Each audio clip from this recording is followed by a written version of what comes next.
What's it like in terms of sharing, especially across different platforms?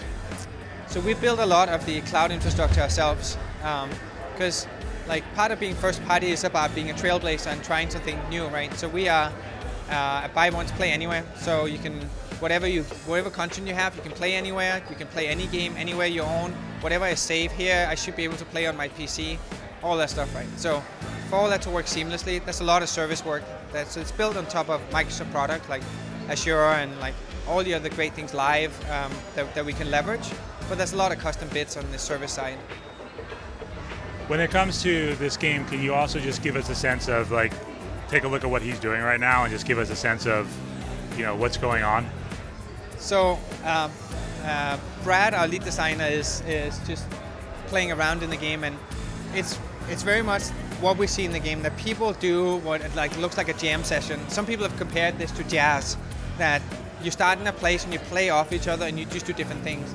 He was attaching stuff to the main hero. He took a goblin, made him bigger, he put a pumpkin on top of his head, it looks like, to give him a hat, and he's probably turned him into a healer is my guess, so he can heal the other guys. He's also sort of going through and just making the game like iterating, right? So he puts characters in, and like the rangers were overwhelming the goblins. So one way to deal with that is take one of the goblins and make a special goblin. He made a shaman.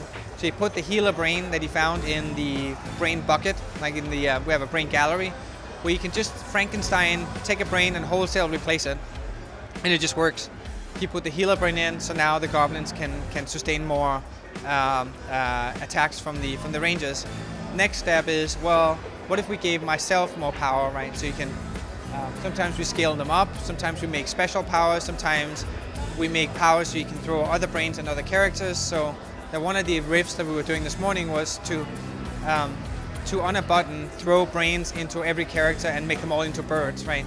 So what looks like a Braveheart fight, like to the death in the bottom of the valley, all of a sudden turns into serene birds that flap away, but they're all goblins, right? Like those types of things are they're very common to when people say, are you making a game?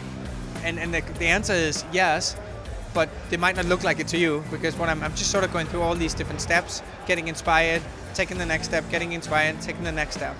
That's very much what the game is all about. It's not about pre-planning, it's about sort of going with the flow and see what happens. So we do 2 Twitch streams a week right now, and some of them are focused just on community suggestions. So people in the chat will just say, try that, try that, try that. And we just throw it all together into like this big soup and just make fun stuff out of it, right? And in the end, like what we've made, sometimes it's a thing you could share and other people would get why that's a cool thing. But oftentimes it's fun making it. Like that's really where the real fun was in the creation process. And you would rather just say, I'm gonna make something new next time, right?